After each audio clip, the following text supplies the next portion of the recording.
Welcome back, children. We are here on the digital learning platform of Winsome International School. My name is Shaheen, and today we are going to discuss a poem titled Amanda. ये जो poetry है ये आप सभी से relatable है, आप सब इस पोइट्री से रिलेट कर सकते हो because this poetry is emphasising the life of a teenager. ठीक है, अमांडा जो एक गर्ल है, यहाँ पे बस इसको एक हमने we have taken her as a symbol who is actually representing the entire teenage community. ठीक है, जितने भी टीनेजर्स हैं उन सभी को रिप्रेजेंट कर रही है यहाँ पे अमांडा. क्लियर? सो ये पोएट्री आप लोग बहुत एंजॉय करने भी वाले हो और रिलेट भी करने वाले हो बिकॉज यू विल फील कि हाँ ऐसा होता है, राइट? बिकॉज यहाँ पे we are going to discuss that how parents basically इस टाइम पे आके क्या होता है जब teenage child grows and you know जब दे स्टेप इनटू टीनेजहुड, जब टीनेजर्स बन जाते हैं, इस एज में आ जाते हैं, तो क्या होता है पेरेंट्स थोड़े से कंट्रोलिंग हो जाते हैं ना, what to do what not to do. आपके पास एक अच्छी बड़ी सी लिस्ट होती है डूज एंड डोंट्स की कि क्या करना है क्या नहीं करना है. तो यहाँ पे आके you know we all are kind of जितने भी टीनेजर्स है, so because I have also been into a part of it, so I know that क्या होता है many times we are frustrated कि ऐसा क्यों कर रहे हैं, हमें पता है क्या करना चाहिए क्या नहीं करना चाहिए, छोटी छोटी बातों में क्या ये लगा रखा है, ऐसा करना है ऐसा नहीं करना है, यहाँ जाना है यहाँ नहीं जाना है, इसके साथ रहना है उसके साथ नहीं रहना. So there are so many, there is a list of dos and don'ts which is given to us, जो हमें दे दी जाती है कि you have to follow all these instructions. ठीक है, तो यहाँ पे जो ये गर्ल है अमांडा, ये भी एक टीनेजर है और इसके साथ भी यही सारी सिचुएशंस हो रही है. ठीक है, तो इसकी पोएटिस कौन है? इसकी पोएटिस है Robin Klein. Clear? It is going to be a very interesting poetry. Mostly mothers, I'm sorry if any of the mother is watching. So mostly what happens कि जो mothers होती हैं, they you know usually they nag at their children.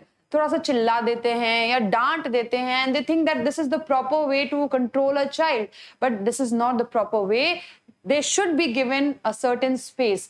हर बच्चे को, हर adult को, हर teenager को उसकी space देना बहुत इंपॉर्टेंट है, so that to give that particular individual a chance to grow, right? हम सभी को मैच्योर होने का, और वो हम कब हो सकते हैं जब हमें अपनी स्पेस मिलती है, तो हम क्या कर पाते हैं, हम ग्रो कर पाते हैं, हम नई नई चीजें सीख पाते हैं. लेकिन अगर हमें एक एनक्लोज कर दिया जाता है एक बाउंड्रीज के अंदर which is not visible of course, restrictions के अंदर, तो दैट वे हम लोग ज्यादा ग्रो नहीं कर पाते हैं, ज्यादा चीजें सीख नहीं पाते हैं because we don't get that exposure. हमें एक्सपोजर नहीं मिल पाता है proper and hence we lag at so many places. हम बहुत सारी चीजों में पीछे रह जाते हैं. ठीक है, so this poetry is all about it. Clear? All right, let us read something about the poetess. So she is the poetess of this poetry. Robin McMaughlin is an Australian author of books for children. Means ज्यादातर उनकी जो books है वो बच्चों से ही related है, उन्हीं की lives से related है. She was born on 28th of February 1936 in Kempsey, New South Wales, Australia, and now resides near Melbourne. Alright, she's still alive. Several of her books have been shortlisted for the CBCA Children's Book of the New Year Award. ठीक है, इनकी काफी सारी books जो है वो काफी सारे डिफरेंट अवार्ड्स के लिए भी नॉमिनेट की जा चुकी हैं, including Hating Alison Ashley. These are the names of her books. ठीक है, उनकी जो इन्वर्टेड कॉमास में आपको दिख रही है सारे उनके बुक्स के नेम्स हैं. ठीक है, तो क्या क्या इसमें इंक्लूड कर रहा है ये, इनको पहले तो बता दूं मैं, CBCA children's books of the year award मिल चुका है, including hating Alison Ashley and halfway across the galaxy. This is also name of the book. And turn left, filmed as a television series for the 7 network in 1992. इस turn left जो इनका work है इस पे series भी बन चुकी है, एक टेलीविजन सीरीज भी टेलीकास्ट हो चुकी है. Clen's novel Came Back to Show You I Could Fly, this is the name of course, won a Human Rights Award for Literature in 1989 and also won the 1990 CBCA Children's Book of the Year Award. Older readers, it was filmed as Say a Little Prayer in 1993. यानी इनके जितने भी works हैं वो बहुत ही prominent रहे हैं, बहुत फेमस रहे हैं, and she is also a renowned author and a poet's. ठीक है, तो इन्हीं ने जो एक पोएट्री कंपोज की है that we are going to read today and the title is Amanda. ना यहाँ पे एक चीज हमें we have to understand that यहाँ पे जो कुछ चीजें लिखी हुई हैं जो ब्रैकेट के बाहर है, वो सारी कौन सी चीजें हैं, जो कि the mother is instructing her daughter, एक मदर जो अपनी चाइल्ड को, अपनी डॉटर को इंस्ट्रक्ट कर रही हैं, वो यहाँ पे सारी बातें जो आउट ऑफ द ब्रैकेट है। और जो भी ब्रैकेट के अंदर लिखा हुआ है वो सब क्या है, these are the thoughts of the girl. जब उसकी मदर उसको डांट रही है, when she is nagging at her, तो क्या हो रहा है, she is thinking all these things, कि she wish she could do all these, कि काश वो ऐसी कर पाती जो ब्रैकेट्स में दे रखा है, काश वो ऐसा बन पाती, काश वो ऐसी जगह पे होती। तो ये डिफरेंट डिफरेंट थॉट्स जो है वो उसके दिमाग में चल रहे हैं, ठीक है।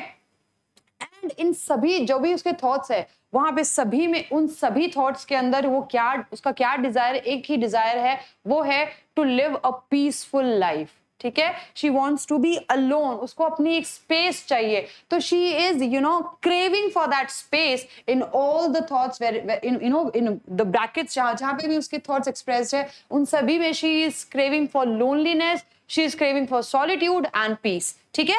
सभी में वो क्या चाहती है, अपनी एक स्पेस चाहती है जहां वो खुद को एक्सप्लोर कर सके, नई चीजें सीख सके। Clear? So let us start. Don't bite your nails Amanda. तो यहाँ पे इंस्ट्रक्शन आ गया कि अगर हम रैंडमली भी कोई चीज कर रहे हैं, तो एक छोटी सी बात के लिए टोक दिया, don't bite your nails Amanda, अपने नेल्स मत बाइट करो। Don't hunch your shoulders Amanda. What is the meaning of hunch? Hunch का मतलब होता है एक्चुअली अ हम्प, ठीक है, यानी कि ऐसे अपने शोल्डर्स को लटका के चलना, you know, not keeping them straight, but थोड़ा सा अपनी बॉडी को लूज पोस्चर में छोड़ देना, दैट इज हंच, ठीक है। So don't hunch your shoulders Amanda means ढंग से बैठो, अपने शोल्डर्स को मत लटकाओ ऐसे। Stop that slouching and sit up straight Amanda. What is the meaning of slouching children? Slouching का मतलब होता है बेंड करके, ठीक है। डोंट बेंड, स्टॉप बेंडिंग, झुक के मत बैठो, ऑलराइट। सिट अप स्ट्रेट, यानी कि यहाँ पे अगर हमने ये जो 3 लाइंस पढ़ी है, तीनों ही लाइंस में इंस्ट्रक्शंस दिए गए हैं डूज के। If a girl is sitting in a relaxed mood, आराम से बैठी है, for instance as I said, ये सारे टीनेजर्स के लिए है, तो कोई भी चाहे बच्चा, कोई भी टीनेजर ऐसे बैठा है एकदम लाइट मूड में, एकदम आराम से बैठा है, तो उसको इंस्ट्रक्ट कर दिया जाता है, ये क्या कर रहे हो, सीधे बैठो, नेल्स मत बाइट करो। अरे भाई, that person is in the comfort mood, अभी आराम से एक रिलैक्सिंग मूड में है। Why to instruct for each and every small thing? हर छोटी छोटी बात के लिए इंस्ट्रक्ट करना is also not good, alright. वो क्या बन जाता है, वो रेस्ट्रिक्शन बन जाता है, वो एक बाउंडेशन लगने लग जाता है एक बच्चे को, ठीक है। So the parents should give some space to their children, उनको स्पेस देना बहुत जरूरी है। And also to establish a mutual connection between the two, एक बहुत ही ट्रस्ट, जो एक दूसरे पे रिलाय कर सकें, एक ट्रस्ट कर सके, कि म्यूचुअल ट्रस्ट का रिलेशन जो है पेरेंट्स और चिल्ड्रन के बीच में एस्टैब्लिश होना बहुत जरूरी है, वो बॉन्ड होना बहुत जरूरी है, ठीक है। तो यहाँ पे तो देख लिया आपने इंस्ट्रक्शंस जो मदर उसको दे रही थी। अब यहाँ पे इन लाइंस के अंदर जो है, she is expressing her own thoughts, वो क्या चाहती है। There is a languid emerald sea. What is the meaning of languid? Language का मतलब होता है रिलैक्स्ड, एक बहुत ही रिलैक्स, यानी कि शांत सी, एकदम शांत है वो समुद्र, वो जो सी है बहुत ही शांत है। Emerald sea, what is the meaning of emerald children? Emerald means green coloured, alright. Emerald means green coloured, clear? तो वो कह रही है, वो क्या इमेजिन कर रही है, दीज आर द इमेजिनेशन, ठीक है। इमेजिनेशन, शी इज इमेजिनिंग कि एक बहुत ही शांत सा समुद्र है, हरे रंग का समुद्र है, सी है, where the sole inhabitant is me, और वहां पे रहने वाली सिर्फ मैं अकेली हूं, वहां पे और कोई भी नहीं है। कोई भी से क्या मतलब है, she doesn't want anyone to give her any sort of instruction, उसको कोई नहीं चाहिए जो उसको छोटी छोटी बातों के लिए इंस्ट्रक्शंस दे। तो वहां पे वो एकदम एकांत में, एकदम शांत माहौल में रहना चाहती है। A mermaid ड्रिफ्टिंग ब्लिसफुली, वो इमेजिन करिए कि मैं एक मरमेड हूं, उस एकदम जो एकदम पीसफुल, एकदम रिलैक्स्ड वो जो सी है, ग्रीन कलर्ड सी है, उसमें मैं एक मरमेड हूं, अकेले रहने वाली हूं। मरमेड आपको सबको पता है, I have given an image also, half human and half fish, half body of fish. तो this is also this is not of course a real character, but this is also an imaginary character, clear? तो she is imagining that वो कौन है, वो एक mermaid है who is drifting blissfully. What is the meaning of drifting? Moving, ठीक है, alright. And blissfully means peacefully, आराम से वो जो है मूव कर रही है उस सी के अंदर, अकेली है, कोई भी नहीं है उसके अलावा, ठीक है। तो यहाँ पे she is desiring, as I said, वो क्या चाहती है, she just want solitude and peace, वो शांति चाहती है। Alright, did you finish your homework Amanda? Again start हो गए इंस्ट्रक्शंस, आई होप आप लोगों को भी सुनने को मिलते होंगे। Did you finish your homework Amanda? Did you tidy your room Amanda? I thought I told you to clean your shoes Amanda. तो यहाँ पे अगेन इंस्ट्रक्शन शुरू हो गए हैं। क्या तुमने अपना होमवर्क कंप्लीट किया है? क्या तुमने अपना रूम क्लीन किया है? शायद मैंने तुम्हें अपने शूज क्लीन करने के लिए कहा था, कि तुमने ये चीज की है या नहीं की है? तो जो कॉन्स्टेंटली ये जो नैगिंग चलती है, इंस्ट्रक्शंस चलते हैं, it is very hard to take, you know, ये बहुत डिफिकल्ट हो जाता है किसी भी टीनेजर के लिए कि वो कॉन्स्टेंटली सिर्फ इंस्ट्रक्शंस पे सुनता रहे। उसको भी मौका देना चाहिए कि वो चीजें अपने ओन पे करे, यू नो, अपने आप करे, खुद से करे, अपने आइडियाज लगा के करे। क्लियर? तो वहां पे उसको वो चांस नहीं मिल पाता अगर पेरेंट्स इतने ज्यादा स्ट्रिक्ट और इंस्ट्रक्टिव हो जाते हैं कि वो अपने बच्चे को स्पेस नहीं देते, अपने बच्चे को चांस नहीं देते कि वो अपने खुद के आइडियाज जो है वो इंप्लीमेंट करके काम करे। Clear children? ऑल राइट, तो ये तो हो गए instructions by the mother. Now यहाँ पे फिर से उसकी इमेजिनेशन चालू हो गई है, स्टार्ट हो गई है कि वो क्या चाहती है। तो अब यहाँ पे वो इमेजिन कर रही है, I M N orphan. Now just see, वो क्या इमेजिन कर रही है, मैं ऑर्फन हूँ। ऑर्फन यानी कि अनाथ, जिसके पेरेंट्स नहीं होते। तो वो पेरेंट्स क्यों नहीं चाहती है कि अगर मैं ऑर्फन रहूंगी तो एटलीस्ट मुझे बार बार कोई चीजें करने के लिए या कोई काम करने से रोकने वाला तो नहीं होगा। दो she doesn't understand the value of parents right now, हालांकि उसको अभी पेरेंट्स की वैल्यू समझ नहीं आ रही है क्योंकि वो उसके पास में है, लेकिन फिर भी वो ये चीज इमेजिन कर रही है क्योंकि वो एक कांस्टेंट नैगिंग से परेशान हो चुकी है, बार बार चीजें सुन सुन के परेशान हो चुकी है। तो इसलिए वो क्या इमेजिन कर रही है कि वो एक ऑर्फन है, वो एक अनाथ है, अकेली है, रोमिंग द स्ट्रीट, और बाहर सड़क में घूम रही है। उसको नहीं चाहिए घर, क्योंकि घर में उसको लगता है कि बार बार मुझे चीजें सुननी पड़ेगी। इट्स बेटर कि आई एम एन ऑर्फन, मैं एक अनाथ हूं, मैं बाहर सड़कों पे अकेले घूम रही हूँ। I pattern soft dust, pattern का मतलब होता है पैटर्न्स ड्रॉ करना। If you have ever been near the beaches, अगर आप बीचेस के पास गए हो, गीली मिट्टी होती है, और क्या करते हो, अपने पाँव से आप क्या करते हो, यू ड्रॉ पैटर्न्स, आप डिफरेंट पैटर्न्स ड्रॉ करते हो, ठीक है। So she is saying I am drawing the patterns with my hushed, hushed का मतलब है सॉफ्ट, ठीक है, soft hushed bare feet. All right, so I am just drawing the patterns on the sand with my hushed bare feet. Bare feet मतलब नंगे पैर, ठीक है। The silence is golden, the freedom is sweet. यहाँ पे वो क्या बता रही है कि जो साइलेंस है उससे ज्यादा प्रीशियस चीज कोई नहीं है। That is golden to me and the freedom is sweet, और मुझे वो फ्रीडम चाहिए, उससे ज्यादा अच्छी या टेस्टी चीज कोई नहीं, ठीक है। वो मेरे लिए बहुत ही ज्यादा प्लेजेंट चीज है, फ्रीडम जो है वो मेरे लिए बहुत प्लेजेंट है, उससे ज्यादा अच्छी चीज मेरे लिए कोई नहीं। और साइलेंस से ज्यादा प्रीशियस, साइलेंस यानी शांति, एकांत से ज्यादा प्रीशियस चीज मेरे लिए कुछ भी नहीं है अभी, ठीक है। तो ये अगेन उसकी इमेजिनेशन चल रही है। जब वो ये बातें सुनती है तो she feels to be alone, वो चाहती है कि वो अकेली हो जाए, ठीक है। Don't eat that chocolate Amanda, remember your acne Amanda, will you please look at me when I am speaking to you Amanda. फिर से उसको बात हो रही है, चॉकलेट मत खाओ, तुम्हें पता नहीं है तुम्हारे एक्ने हो रखा है फेस पे, ऑलराइट। सो और जब मैं तुमसे बात कर रही हूँ मेरी तरफ देख के बात करो, मुझसे जवाब दो मुझे देख करके अमांडा, ऑलराइट। फिर से ये इंस्ट्रक्शन शुरू हो गए हैं। आई एम श्योर, और मैं आई एम प्रीटी श्योर आप सब ने ये फेस देखा है और देख रहे हैं, एंड एवरी सेकेंड डे ये चीजें होती होंगी, ऑलराइट। सो यहाँ पे जब बार बार ये चीज हो रही है तो अमांडा फिर से अपने एक थॉट में चली गई है। वो क्या सोच रही है, I am Rapunzel. You all know this. I'm sure you all are introduced to the character of Rapunzel. Rapunzel कौन है? It is a Disney character, right? It is an animated character who is famous for her long hair. All right, Rapunzel, अगर story आप नहीं जानते हैं तो Rapunzel was a princess. She was locked up in a tower. एक tower के अंदर उसको बंद कर दिया गया था, all right. And then one day one prince came outside the tower. वो अंदर कैसे गया? She had such long big hair. इतने बड़े बाल थे कि उसने अपने लंबे बाल जो है वो टावर के बाहर निकाल दिए। एंड इतना टावर भी बहुत ऊंचाई पे था, बट उसके बाल भी बहुत ज्यादा लंबे थे। तो उसके बालों के सहारे वो प्रिंस जो था उस टावर में आया, ठीक है। सो यहाँ पे वो क्या इमेजिन करिए कि आई एम रपुंजल, मैं रपुंजल हूँ। I have not a care alright, और मेरे को और किसी चीज की परवाह नहीं है, मैं वहां अकेली हूं। Life in a tower is tranquil and rare. Tranquil का क्या मतलब होता है चिल्ड्रन? पीसफुल, ठीक है। What is the meaning of tranquil? I am writing it here. Tranquil का मतलब होता है पीसफुल। तो लाइफ टावर की जो लाइफ है, शी सेइंग, जो टावर के अंदर लाइफ होती है वो बहुत पीसफुल होती है, बहुत रेयर, बहुत कम लोगों को मिलती है। तो I would love to live that life. मैं चाहूंगी कि मैं अकेले उस टावर में बंद रहूं और अकेले रहूं, मुझे कोई डिस्टर्ब ना कर सके।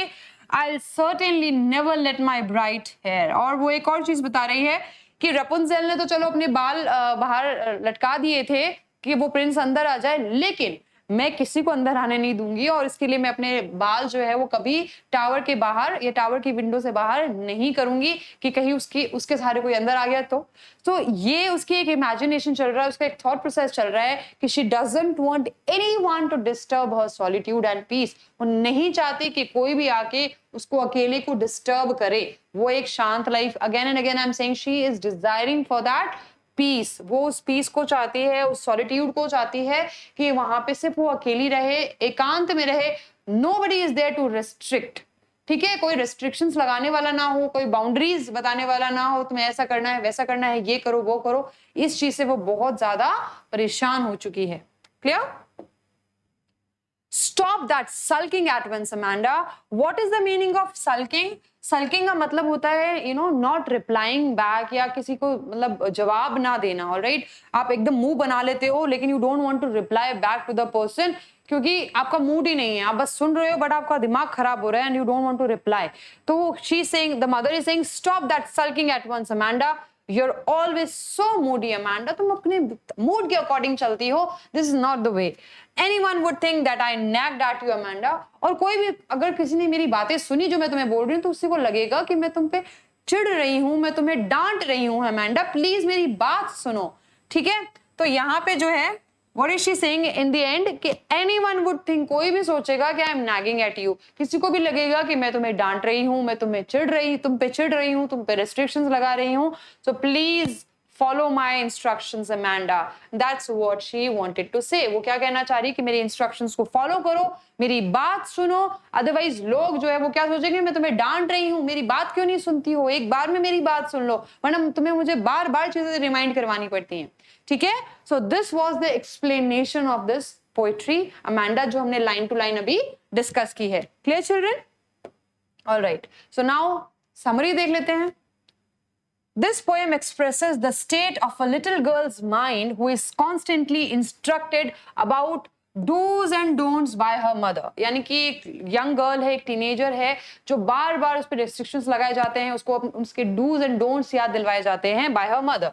The girl named Amanda and her mother who is irritating her for her mistakes. यानी कि बार बार अगर उससे कुछ गलतियां हो रही हैं तो बार बार the mother is coming and reminding her of her mistakes. तुमने क्या गलतियां की हैं, ऐसे करो वैसे करो, ये मत करो वो मत करो. So constantly she is bearing that. Her mother used to give instructions not to hunch her shoulders and to sit up straight. Her mother reminds her to finish her homework. The little girl Amanda keeps dreaming about freedom of life in the open. और बार बार Amanda को जब ये instructions दिए जाते हैं, सीधे बैठो, कंधे मत झुकाओ, तो वो क्या सोचती है, she is demanding for freedom. वो फ्रीडम चाहती है, आजादी चाहती है जहां पे ये रिस्ट्रिक्शंस ना हो. Her mother also believes that she sits in a sluggish manner, यानी कि वो बहुत लेजी होके बैठती है. स्लगिश का मतलब क्या होता है, बहुत ही लेजीली. तो उसकी मदर क्या सोचती है, बहुत ही आलसी है. To this, Amanda uses her imagination to escape her parents' day-to-day commands. और इसके लिए Amanda सोचती है कि मैं कहीं भाग जाऊं, कहीं छिप जाऊं और मुझे ये रोज-रोज की चीजें ना सुननी पड़े. She claims there is a serene emerald sea with only me as a resident. She finds tranquility in her own made-up universe where there are no boundaries. She finds tranquility, okay? Not tranquility, but tranquility.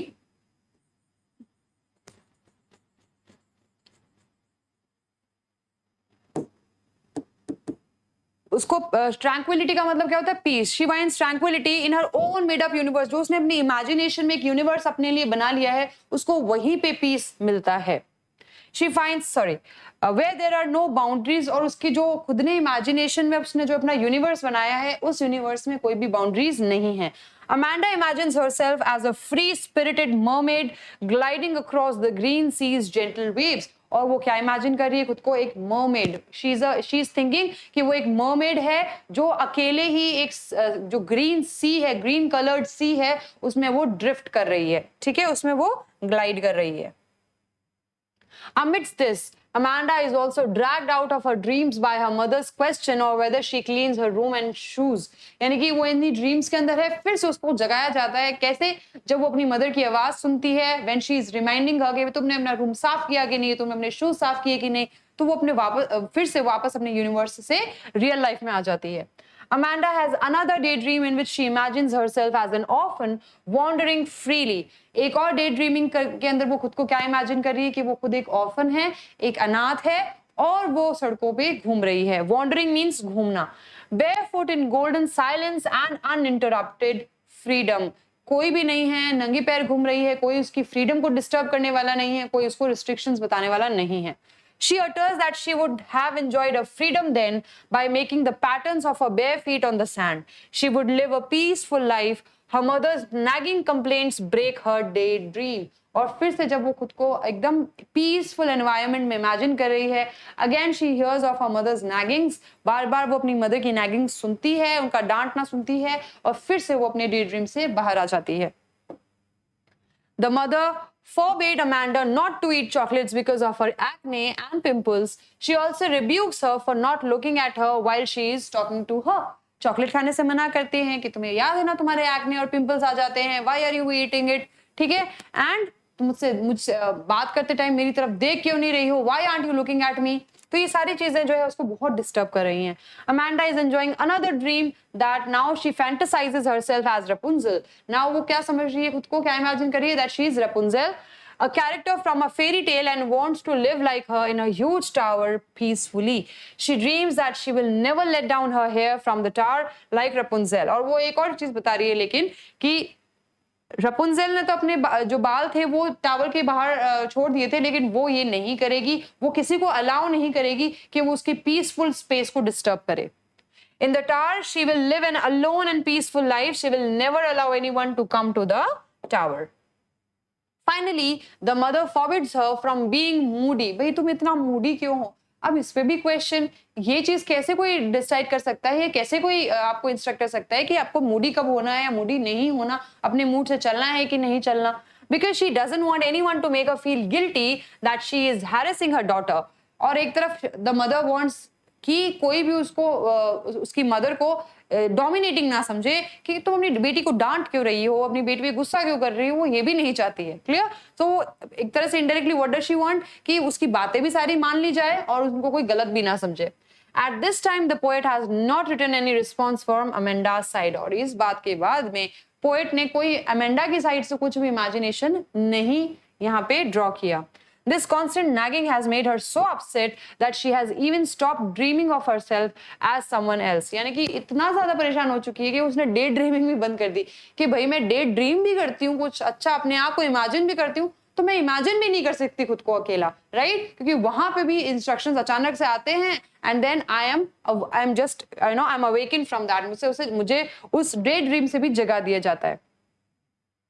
She always tries this only in order to escape from the continuous harassment and dominance of her parents. और वो ये सिर्फ कब करती है? जब वो अपने पेरेंट्स की नैगिंग से या अपनी मदर की जो स्कोल्डिंग से, कॉन्स्टेंट नैगिंग से उससे बचना चाहती है, तब हमेशा वो ये सोचती है मैं कहीं अकेले चली जाऊं.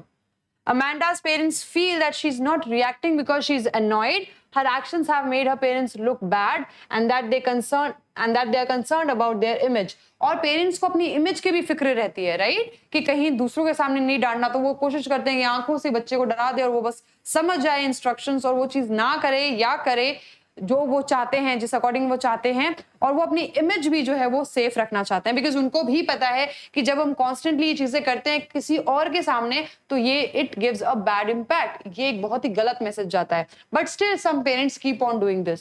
दे are anxious about how society would जज them if their youngster is constantly grumpy. And यहाँ पे वो सोसाइटी के ज्यादा सोसाइटी के बारे में सोच रहे हैं, but not about their daughter. Society, वो जिस सोसाइटी को वो जानते भी नहीं है कि इन लोगों के नाम क्या क्या हैं, तो वो उन सोसाइटी के बारे में तो इतना कंसर्न्ड है, लेकिन उनकी जो खुद की डॉटर है उसके थॉट्स के बारे में वो कंसर्न नहीं होते हैं कि वो क्या सोच रही होगी या उसको कैसा फील हो रहा होगा कि वो कॉन्स्टेंटली हमसे ये बिहेवियर हमारा वो ले रही, she is bearing it, she is tolerating it. So how she would be feeling, what she would be thinking about us, that should be the important point. ये important point होना चाहिए parents की नजरों में कि उनके बच्चों की जो लाइफ है वो कैसे अफेक्टेड हो रही है उनके एक्शंस से, ना कि सोसाइटी. भाई society has nothing to do with what we are doing, because even we do not poke into their lives, right? हम लोग जब उनकी लाइफ में इंटरफेयर नहीं करते हैं, so why should we think or why should we give attention to what society is going to think? Society क्या सोचेगी,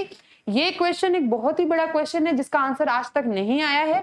so it's better that parents start thinking about their children rather than society. ठीक है, parents को अपने बच्चों के बारे में सोचना चाहिए, उनके थॉट्स के बारे में सोचना चाहिए कि वो क्या चाहते हैं. Alright, that is important, not what society demands, not what society wants. अगर हम सोसाइटी के अकॉर्डिंग चलना चाहेंगे, it will become the toughest task for us. Alright, हमारा सर्वाइव करना जो है वो टफेस्ट टास्क बन के रह जाएगा हमारी लाइफ में. सो इट्स बेटर कि एक स्मूथ लाइफ जीनी है तो only think about your daughter, think about your son, think about your family, your children, your parents. That's it. वही जो है एक हेल्दी जो आपका एनवायरनमेंट क्रिएट करेगी आप आसपास, जो आपको मेंटली जो है हेल्दी रहने में भी हेल्प करेगा. Not what society is demanding out of you. Clear?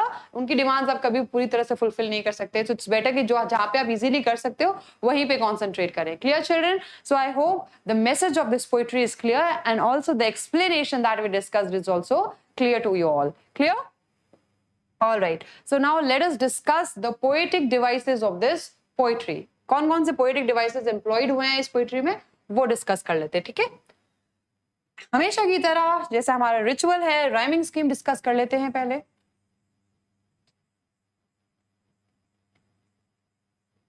तब तक आप सोचिए कि क्या है इसकी राइमिंग स्कीम. चलिए डिस्कस करते हैं. सेम है, एक साउंड, पहला साउंड आ गया ए. अमेंडा, अमेंडा ऑफ कोर्स एकदम ही सेम होगा. स्ट्रेट डिफरेंट है तो बी हो गया.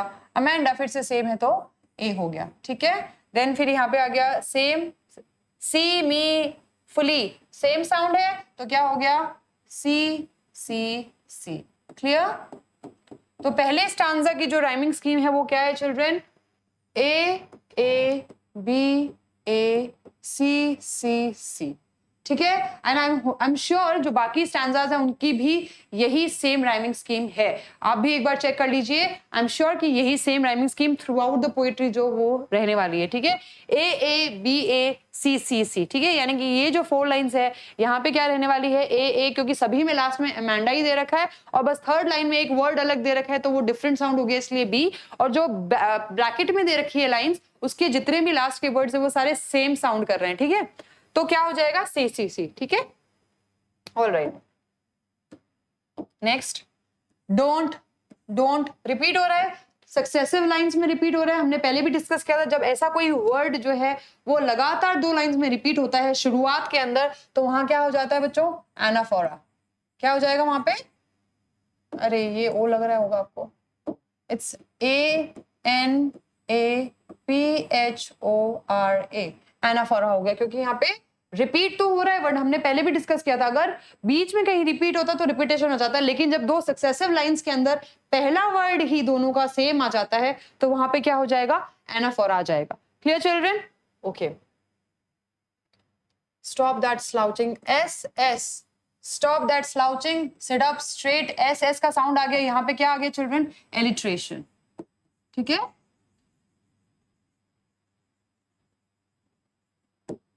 Alliteration sound of S. ये मैंने मार्क कर दिया so that you don't get confused. Clear? All right.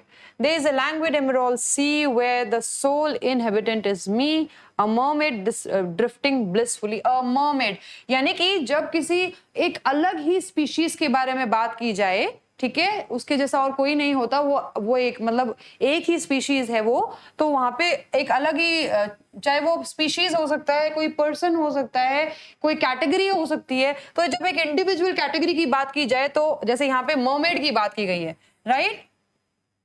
तो ये कौन सा फिगर ऑफ स्पीच हो गया children? Alright, this is a new figure of speech और ये है allusion. Okay, what is this? Allusion, ठीक है। जब इंडिविजुअली किसी भी कैरेक्टर की बात की जाती है किसी भी पोएट्री के अंदर, फॉर एग्जांपल जो हमने एक पोएट्री और पढ़ी थी how to tell wild animals में, वहां पे क्या था, एशियन लायन एक अलग था, बंगाल टाइगर एक अलग कैटेगरी थी, तो यहाँ पे वो भी एग्जाम्पल्स जो थे वो अल्यूजन के एग्जाम्पल्स थे, ठीक है। तो वहां पे maybe we missed that, तो आप वो वहां पे मेंशन कर लेना, Asian lion and Bengal tiger, ये भी एग्जांपल्स अल्यूजन के हैं, ठीक है। क्योंकि बंगाल टाइगर एक अलग कैटेगरी है, बंगाल टाइगर के अलावा भी दूसरे टाइगर्स होते हैं, दूसरे टाइप के टाइगर्स होते हैं। सिमिलरली एशियन लायन जो है वो एक अलग कैटेगरी है लायंस के अंदर, तो वो क्योंकि एक डिफरेंट कैटेगरी को रिप्रेजेंट कर रहे हैं तो वो क्या हो गया, अल्यूजन हो गया। Clear children? तो आई होप इस लाइन में तो इतना ही होगा। ऑलराइट, देखिए वापस से राइमिंग स्कीम एक बस इसमें एक बार और डिस्कस कर लेते हैं, बाकी तो हमने डिस्कस कर ही लिया था कि सेम है सारा। अमांडा, ए बी ए, ठीक है। Street, feet, sweet, same sound है तो वही हो गया वापस a b a c c c. Clear? So rhyming scheme यहाँ पे सेम है। Alright, next figure of speech देखते हैं। Did you finish your homework, Amanda? Again देखो did और did repeat हो रहा है चिल्ड्रन फिर से सक्सेसिव लाइंस के अंदर, तो क्या हो गया, एनाफोरा। क्या हो गया ये, anaphora. I thought I told you to clean your shoes. See, sound of O है ना, O का साउंड रिपीट हो रहा है। डू यू रिमेंबर ये कौन सा है children, assonance. This is assonance, क्योंकि वाल साउंड ओ जो है वो रिपीट हो रहा है एक ही लाइन के अंदर साउंड, ठीक है। Alright, I am an orphan roaming the street. I pattern soft dust with my hushed bare feet. The silence is golden. यहाँ पे साइलेंस को कंपेयर किया गया है, किससे कंपेयर किया गया चिल्ड्रन, गोल्ड से, ठीक है। साइलेंस को किससे कंपेयर किया गया है, गोल्ड से कंपेयर किया गया है, ठीक है। The silence is golden and again the freedom is sweet. Freedom को भी कंपेयर किया गया है, तो यहाँ पे क्या हो गया, metaphor. What is this? Metaphor, क्योंकि इनडायरेक्ट कंपैरिजन है। साइलेंस को गोल्डन से कंपेयर किया गया है और फ्रीडम को स्वीट से कंपेयर किया गया है, ठीक है। तो ये जो है वो इनडायरेक्ट कंपैरिजन है यहाँ पे। ऑलराइट,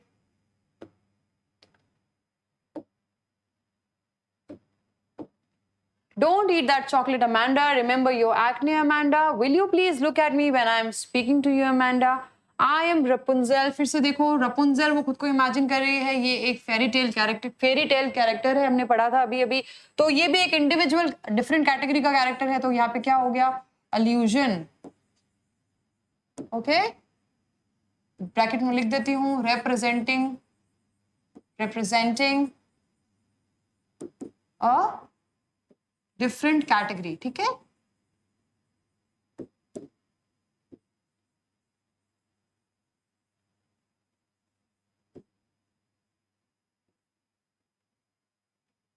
और रिप्रेजेंटिंग होना चाहिए, ठीक है। सिर्फ फेरीज होता तो वो नहीं होता, क्योंकि फेरीज तो बहुत सारी होती है, राइट। यहाँ पे सिर्फ रपुंजल आया है, वो अपने आप में एक कैरेक्टर है, इसलिए एक इंडिविजुअल कैरेक्टर है, अलग कैरेक्टर है, यूनिक कैरेक्टर है, इसलिए यहाँ पे अल्यूजन आया है, ठीक है।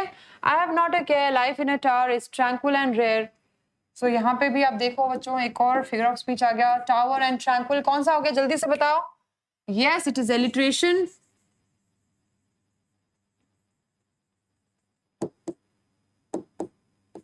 Sound of T. I'll certainly never let down my bright hair. Stop that sulking. S फिर से क्या आया बच्चों, एलिट्रेशन आ गया। बिल्कुल, एलिट्रेशन तो आपको अब याद ही हो चुका होगा। दिस इज एलिट्रेशन, हम बहुत बार कर चुके हैं एलिट्रेशन, ठीक है। साउंड ऑफ एस है यहाँ पे। Stop that sulking, you're always so moody, Amanda. Anyone would think that I nagged at you, Amanda.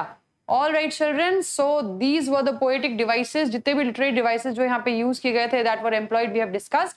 वो भी हमने डिस्कस कर लिए हैं। आई hope the session was informative for everyone and आप लोग को पोएट्री समझ आई होगी, आप रिलेट कर पाए होंगे एंड ऑफ कोर्स चीज़ें एग्जाम्पल्स जो हैं वो भी दिमाग में आपके बहुत सारे इमेजेस और बहुत सारे एग्जाम्पल्स आए होंगे अपनी खुद की डे टू डे लाइफ से भी। सो ये थोड़ी सी इजी हो गई थी पोएट्री समझना, right, because when we can relate to something हम वो चीज़ें बड़े आसानी से समझ जाते हैं। Alright then, we will be meeting in our next session. हम अपने नेक्स्ट सेशन में मिलते हैं नेक्स्ट चैप्टर के साथ में. Till then, keep learning and keep growing with the digital learning platform of Winsome International School. Take care. Goodbye.